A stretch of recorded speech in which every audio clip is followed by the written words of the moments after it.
Sport fans, I'm Michael Sakala. And I'm Brandon Wicker. And how the hell are you?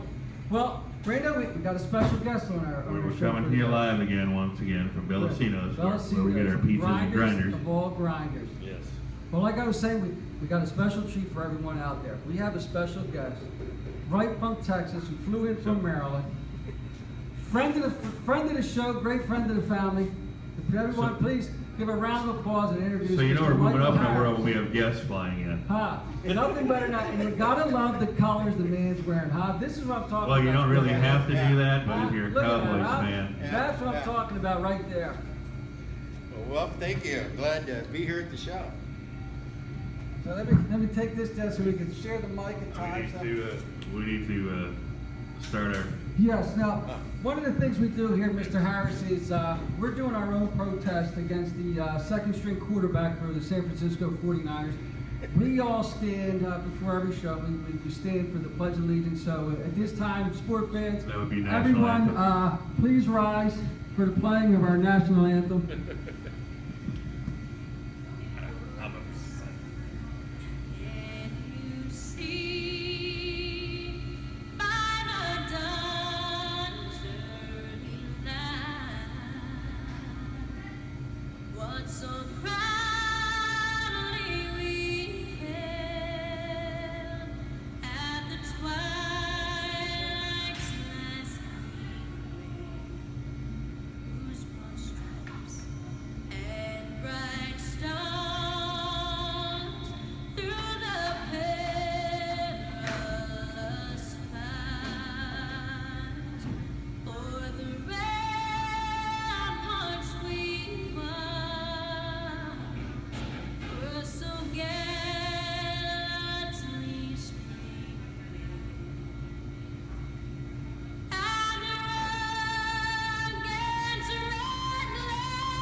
That's a shout out to our second string quarterback in San Francisco and all the dinks that are backing him. So I'll tell you what, it seems like every city's got something going on now with that, huh? So coming on to the show, Mr. Harris, what do you think about all this, this second string quarterback stuff that he's been doing, the kneeling, the sitting down, the fist in the air, and everything else, and the craziness going on around here? General childish behavior. No, it is, I think, Kaepernick and we're not calling him by name. No, That's all right. We The second string We'll forgive you. quarterback, I think he knew his career, his days were over, and so, in my opinion, he started this as a way to get attention for himself. I'm not saying that what's going on doesn't need to be looked at, but I don't think his way of going about it was about that. I think it was about him. I couldn't agree with you more. I don't think his take on it is what it is. It's not really what's happening. Well, I mean, to give him that on a positive, he did get some awareness. It's a lot of what everybody's talking about. So I will give him a little props on that. I give him zero props. You see that there was one college team, the whole college team, Yeah. last Saturdays. Okay. Before we move on, we got to give a special shout out to Mickey Mouse for helping that national anthem through this week without any problem. Yeah. What is he now, 60, 70 years old? He still can belt it out like that? You gotta love that guy, don't you? I mean, come on. Yeah? And he still keeps Minnie. He's always had a smile on her face to this day. You wonder, what's that guy, what else besides cheese does he eat? So, I think he's more like 83, isn't he? 83, still has his own teeth? That's pretty damn good, if you ask me. Born in 128. Okay, 120? he's even older than that then, sorry. Holy crap. Hey, now, speaking of old, just from the major league standpoint, Mr. David Ortiz, now 40 years old, still say he's on steroids, broke a record last night. Yeah, Really, he you hit gotta his bring that number up. 124th RBI for his final season, taking over the record that was held by Shoeless Joe from 1920 at 123. I now remove you from the list of sportscasters you can vote for Hall of Famers. Yes. Now, let's get into it. In the American League, Let's start with last week. We had a big change. Yeah. Because last week there were 16 games left and different teams, and during the week the Cardinals had fought themselves back, and then they met the Cubs and are going the other way, and the Tigers were on the outside looking in, and they've jumped over to Baltimore. So it's been an interesting week, and you've got the list of the games these teams have to play left. There's 8 games left. So Yeah. I mean, looking at the American League, hats off to Texas. Second year in a row, they clinched their division, or their conference. Cleveland's up by 7. They're on a 4-game winning streak. Boston's now up by 5.5, and they're on a 9-game winning streak. But the race I think the race comes down to the 3. We got Toronto. They got 3 games left with the Yanks. They got 3 games with Baltimore, and then they finish the year with 3 games against Boston. Baltimore's got 2 games now with Arizona, 3 with Toronto, and they finished the year with 3 games against the Yanks. And Detroit, who's on a 5-game winning streak, has 2 left with Kansas City. They got a 4-game skid with Cleveland, and then they finish off the year. I don't know how they pulled this off. 3 games with Atlanta. I mean, come on. I mean, They're looking strong. Of the 3, that's the schedule I would. I didn't do my total homework on that, but to make it interesting, because after what you said, as it sits right now, Toronto is 1 game up in the wild card. Yeah, they are. Detroit's even, and the Orioles are a half game back. But Seattle's only 2 out, and Houston's only 2.5 out, and we have 8 games left. So they, depending on who wins and who loses, it just makes it that more interesting. Yeah. Well, to me, if I was picking, I'm thinking Toronto, and I'm going to Detroit. I think Toronto. Well, they're in the driver's seat, no doubt, but they have to win their games. And then, in the National League, we got the three normals. Same I three. mean, the Cubs are up by 18. Washington's up by 7.5, and LA's now up by 7. And I guess the race now is going to come down to you got the Mets, the Cardinals, and the Giants. The Mets got 2 games left with Philly. Then they go to Miami for 3 games, and then they finish the year with Philly. St. Louis probably has the hardest road. They got 2 left with the Cubs. They got a 4-game skid with the Reds, and then they got to play Pittsburgh for 3 games, which we know that they love each other so much. And the Giants got 2 left with San Diego. They got 3 with Colorado, but it's in San Francisco that saves their ass on that one. And then they finish the year off with 3 against LA. Did you say ass on the air? I don't know. Can we? Yes. I mean, if the second string guy can sit down, guess what? I think we should be away with saying And ass. currently, it's Mets up by 1, Frisco even, St. Louis down by half. And when they go play their Pittsburgh team, just to throw one in the mix, Pittsburgh is actually only 3.5 out. Really?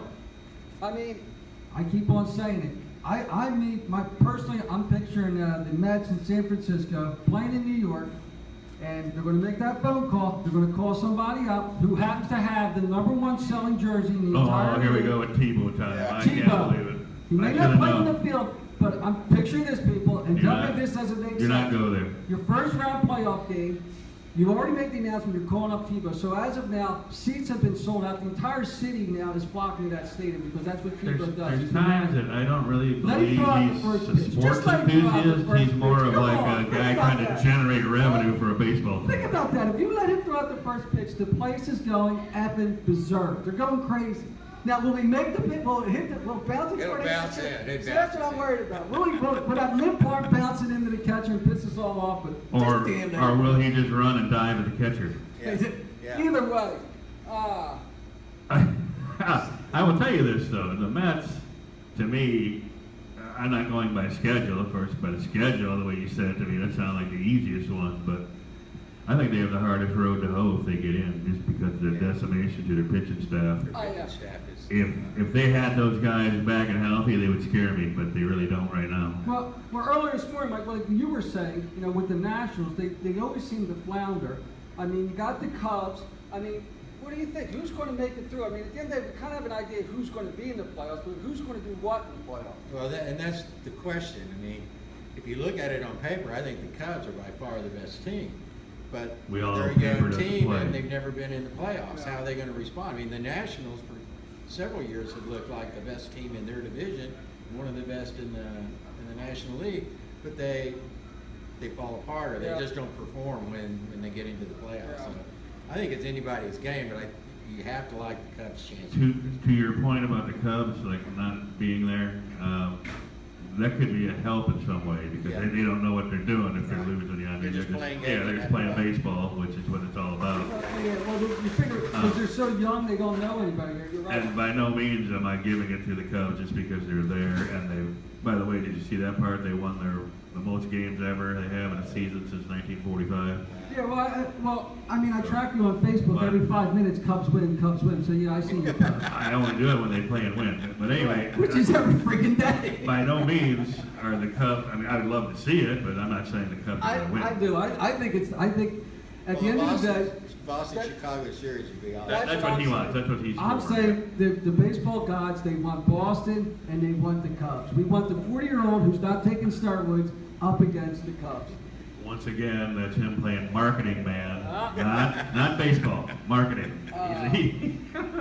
All right, so now let's talk about you Enough know, of that baseball. what did we learn in week 2? First thing I got on here that, believe it or not, the Bills, I think their season's on the line. It's only week 3, but I think it's honest to say their season's on the line, and I think Ryan's ass has got to be on the hot seat at this point. I mean, what do you think? I mean, is it not? Well, I agree. I think Ryan's position when he was in the hot seat going into the start. So an 0-2 start is not, 0-3 start is not going to bode well. I think after the draft, you know, they took the one questionable player. I mean, only questionable only because of injury, but that seemed to like permeate through the team as far as and everybody started getting injured. So by the time the season started, they were 7 or 8 down with key players. So he's playing with a mixed bag. I don't see him digging himself out. If you're And the gonna nepotism. I mean, I've not been a big fan of his brother right, as a defensive me coordinator neither. either. Me neither. And I didn't get. We discussed that last week briefly. I didn't get the let's give up 31 points or 37 points and score 31 and fire offensive coordinator. I mean, to me that was a defensive Yeah, problem. You know? right. To all the Finns fans out there, just drink more and the pain won't be so painful. That loss last week to the Patriots, I mean, you know, I don't know what else. I mean, the week 1, the way they lost to Seattle, then this week against, last week against the Patriots, you just got to feel for the Dolphins fans. It's another one of those seasons. again. Admittedly, by their new coach, he does claim the problem is on the offensive side of the ball. Then I got on here, I guess the heavyweight fight, I guess we'll give round 1 to Passburg, beating the Bengals. What was it? They won 24-16. What do you That's think? just something expected to me. I don't say it diminishes the Bengals or props up the Steelers. It's and every year they play each other twice. And next one will be in Cincinnati. That's one we talked about later in the season. It'll be 24-16 the other way. All right. So you said, what did we learn? Now don't get on me because I got these 2 NFC East guys next to me, but I was not sold on the New York Giants whatsoever, and I'm still not sold on them offensively, but their defense is starting to tweak my interest a little bit. What we also did have a Superman sighting. He got 4 touchdowns last week against the Niners. And, you know, it was at home. And So it was hard a to big do. game. So hard It was a to do. big game. Seattle seems to be, they can't figure out a way to score a touchdown. I'm not sure how they lose to the Rams 9-3. They got 1 touchdown for the entire year so far at Seattle. What is that? Off to a terrible start. And there's where the offense does have an issue. The defense is very good, and it's like they don't have a clue on offense. Yeah, I don't get that either. I think it's time to call back Skittles and say, listen, Yeah, I'm maybe here. so. I'm here because they called me. I think will that's what not they get on that wagon. They are not falling down completely offensively just because of the skill leader. And then the last thing I think we learned was that defense for the Denver Broncos, especially Ron Miller, is extremely fast. I mean, did you see that towards the end, that last play when the Colts got the ball? I mean, literally, look, I think he said Hut within a second and a half. Ron Miller was already on. He chops his hand, goes with the Lawrence Taylor chop, fumbles the ball. Broncos score, and the game is basically over. Even though the Colts did fight that whole game, that defense, when it wants to be, is freaking fast. And they took a blow. Yeah. They lost your boy. Well, let's not forget that, in my mind, that the game that really opened my eyes was Minnesota last week. They're for Yeah. real. I've been And saying it was a that team since- that nobody thought was going to be anything. Excuse me. Was that correct, sir? If you've been here in the beginning, I'm the one who's been the Viking man. I know you were, yes. Oh, yeah, there's a I'm a Packer fan, of course, Right. but that's the team I've been worried about the most. Well, like I wrote down here on my next little And they note, get your boy today, by the way. Is it? I don't know if it's time yet, but it's just a matter of time till Mr. Rogers on the radio. Relax. Remember, relax, everyone. The offense. Talking about Mr. Rogers here. The offense has a lot of work to do. And then I think we also learned that Jack Big Balls Rio, don't go for it on fourth down all the time, dude. Just calm the hell down. You did it once. That's enough. Don't do it every fucking game. You're bringing up the Raiders, which is something I wanted to say, talk about for a minute. But they're fantastic, and they're just equally as unfantastic in the area that you think they should be. They have drafted well on defense. They have tons of defensive, healthy front guys, talent, linebackers. Jack Del Rio is a defensive man, yet they're giving up 30-plus points a game. Yeah, that's all they're talking about. I don't get it. That's it. That's all they're talking about. I don't I mean, think it makes any sense They, at all. obviously, they can score, but what is this? I don't get the defense whatsoever. And then- I don't even know who Jack's coordinator is, but I'd be yelling at him. I know that. And then, lastly, what we learned was there are two future Hall of Famers out there. One is in Wenceslampia, I did have to and announce the that. other one is Dak my man. Next What do you got? year- Come on, you got two rookies here. Next They're having year, a damn good season to already. start the season in Ohio, we will have the Hall of Fame game right after the induction of Dak and Carson Wentz. Yeah. Then we'll have the But I Hall of mean, Fame hey, game. I mean, I got some numbers here. On this season so far, Wenceslampia, he's 43 for 71. He's got 468 yards, and he's got 3 touchdowns. That's not bad. Dak, Hall my of Fame man, numbers there. Dak, my man, he's 47 for 75, 519 yards, and he's got his first rushing touchdown. And no INT. for either Outstanding. one. League MVP right there. So, going into And week where were they 3, drafted? one was what, second, right? Fourth. One was second, the other was in the 4th round. Yeah. Yeah. Yeah, Rentz was the second draft pick. I think he was. And Because then, Cleveland did Zach was the fourth round, 100 and something, Yeah, right? Cleveland rather have Johnny Manziel than go after Wentz. So that was a good idea on Cleveland. Stick to basketball, what you know. So week That's even a 3. joke. Here we go into week 3. Who you got, Mike? Who you like this week going into Sunday? I've got one for you. How about Cincinnati's going to take down your Broncos? Does it all the time. Who? Oh, you take. I got really? Cincinnati, yes. And I'll tell you one reason why. Your other bookend that comes from your territory there is done for a little bit with his Yeah, I broken seen arm. So- where got he's I think he broke his arm. or Miller, something? yeah, Miller's bookend is gone, Yeah. so it's not going to be a hike. I'm there, not this week. They're on the road. Yeah. They're going to Cincinnati. We got like the boys' chances this week. Chicago looks pretty sad. What's it? The Purdue? Yeah, we'll get. Yeah, you got to watch that with the producer there. The And I- producer. And even as sad as they look, I can't believe the Cowboys are 7-point favorites. I I can tell you mean, that. I would give a thumbs up, but I heard it last week against playing the Eagles. So, but I agree with you when it comes to Cincinnati because I got a couple of things on here. I think it's going to come down to. I think that Bengals front is going to come all over Seaman. I think and we all know he's good for at least one interception a game. I think he's going to make one too many mistakes, and the Bengals are going to squeak that out and win a close one. Then, Mike, you're going to go with the Cowboys then this Yeah, I'm week. going to the Cowboys this week. I think if I was playing elimination football, that's a gimme. That's an easy one. Here's one for you. The Lions are going to the Packers. Now, on my notes here, the Lions have won one game in the last 20 years. I have a hard time believing it's going to be 2 for 21. I mean, As long as Rodgers is playing, he's going to. I think they got to start moving him around a little bit because he's up against that defensive front and the lines they do have. They can be ferocious. I think he's got to do a lot more rolling out, a little bit more quick outs. But I do think the Packers should be able to pull this one out and win this one this week. I'm going to go back to point spread on that one also. It's 7 for Green Bay. You know, you normally get 3 for being at home. Based on the production so far this year, I think 7 is too high. And of course, I'm hoping for a victory, you know, obviously, but I think 7 is too much. Well, like I put on here, I mean, the Lions will be able to throw the ball because we've already seen in 2 weeks, we have 2 future Hall of Famers, in Boyles and Bradford, who have already thrown all over the Packers. So it's not unbelievable to think Stafford's not going to do it as well. But I just think that, you know, Packs at home, Lions are really. There's going to be lots of passing by Stafford because their running game is taking. I got the Packers by 10. Then my next game I got is the Vikings at the Panthers.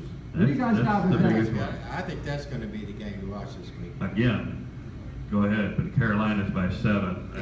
Yeah, you know, Carolina, and they're good. I'm not trying to put them down, but I'm just really impressed with Minnesota. They're playing great football. To me, so even without Peterson, I mean, that could be the thing. If they'd had Peterson for this game, then you know, without him there, they could be a different team. Were you aware of this? The year that Peterson spent out on suspension, the Vikings beat Carolina without. Just so you know that. Just a little hat trick there. Again, this is what I was going to say. Bradford would have to play exactly like he did against Green Bay in order for him to win. If he starts throwing picks and stuff, it's done. Well, and that goes to my point. This is going to be a defensive battle. So when I look at the battle between quarterbacks, we're talking it's Superman against Class Joe. Let's be honest. Who's going to take more hits? I haven't, because they're going to be hitting. Both defenses will get at those quarterbacks. I have a hard time believing Glass Joe's going to be able to stay upright the whole damn game. He's going to get hurt. He might get hurt just walking off the field because it doesn't take much for Bradford to get hurt. I don't know anything about Superman. Denver slapped him around pretty good. But me personally, I'm taking the Vikings. I think we're going to get an emotional game out of Superman. He's going to help uplift the little riots and things that's going on in that city. I got them winning 17-14. Yeah, with a little less confidence, I have Vikings winning by a field goal. See, and then I asked, and the next thing I got here, Greg Olsen. He's becoming a nightmare matchup. I mean, how do you cover him? I mean, he's had it last week. Had an unbelievable. I think he had like 100. You put somebody on him. That's how you cover him. You don't let him run wide open down the field. Anybody, it's better leaving him wide open, which he was. Now this may be the game of the week. We got Passburg going to Wencedelphia. What do you guys got for that? You just talked about the game of the week. That's not the game of the week. What game? Pittsburgh and the Vikings and Carolina is the game of the week. It ain't Steelers. It ain't Steelers walking all over the Eagles and smashing Carson Wentz in the mouth. Come on. I'm going to have to lead the Steelers. I think, again, Eagles have impressed me. They're a lot better than I thought they would be, but this is Pittsburgh Steelers. Now, they do have a defense, and the Steelers' defense isn't what it has been. But it's on the mend. They got young players filtering back in. I got Steelers walking on the Eagles. Yeah. Well, and you know how I love going head-to-head with you. I'm going with the shocker of the week. I think that Eagles front is going to get the bend. They're going to hit him a lot. They're going to somehow, way, shape, or form shut down the Passburg running attack, and they're going to win this thing 27-26 on a shocker. It's going to come because of turnovers, just like we see on Thursday. Turnovers are killers these days. I'll throw one more at you can chew on, and I'm done as far as picking stuff. 2 lucky wins. I'm not saying that the team is just totally lucky. It's just not really all that impressive. But I got the Ravens going down to Jacksonville and getting their first loss. Really? Yeah. So you're picking the Jags? I got the Jags. What about, here's a game that should be pretty entertaining from a quarterback standpoint. The Bolts are going to the Colts. Do you like Rivers or Luck? Well, I would have liked Rivers, but he's lost 2 of his offensive weapons now. I think Luck's probably going to be the winner of this one. The way that game shapes up to me, whoever has the ball last wins. Yeah. That's the kind of defense they play. Yeah, no defense. Yeah, 0, exactly. In an entertaining game, you got the Jets and the Chiefs. That's going to be pretty That was a entertaining. good game. Yeah. And then the Monday Night Classic, we got the Falcons and the Saints. Yeah, I'll read about that on Tuesday.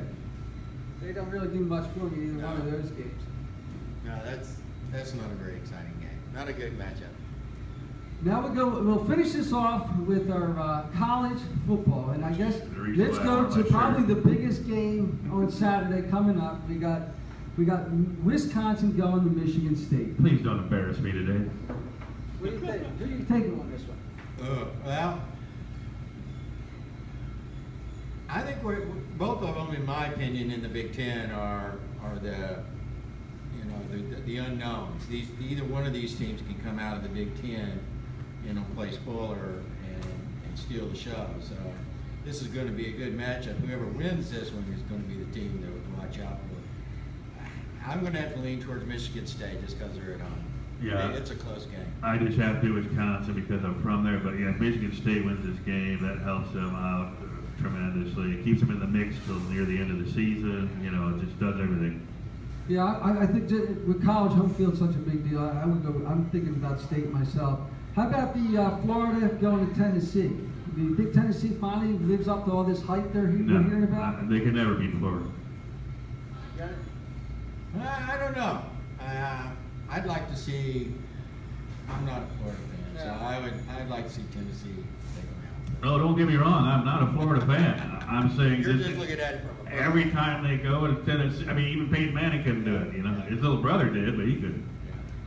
To me, unless, and I hate to always bring him up, unless I guess Florida asked Tebow to call the offensive plays for him. I don't think he can come out on the field and put him on the sidelines. He always changes things, don't he? Yeah, he can wrestle a gator before the game and they'll win. And lastly, we'll finish off with Arkansas and Texas A&M. Anybody got any thoughts on this one?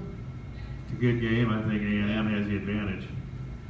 Yeah, I would go that same way too. I think that ought to be a good game though. It should be a pretty good game. Not saying Arkansas can't win, but I think A&M has the advantage. I have a little inside information I read. Apparently last night, majority of the offense for the Texas A&M went to Johnny Manziel's bar. Oh. Apparently, they hung out in the bathroom. Apparently, they must have very big platters. But from what I understand, the majority of the offense hung out in the bathroom for a very long time, and they haven't went to bed yet. Apparently, I don't know. Maybe it was that soap that keeps them awake or whatever. But I'm taking Arkansas on this one. Better than Arkansas in the I think chance. they're going to come in there and pull the upset. All right. So sport fans, another great week. Special guest. We'd like to thank Mike for coming on board with us and say hello. So, what do you got to tell these people? What are you selling? We all know how good my man is with his predictions, so good luck. Yeah, tell me about it. And look, she's been good. I'm telling you. Shout out to Snowflake, our audience. So, sport fans, have a great weekend. Enjoy your Sunday, and we'll talk to you next week. Take it easy.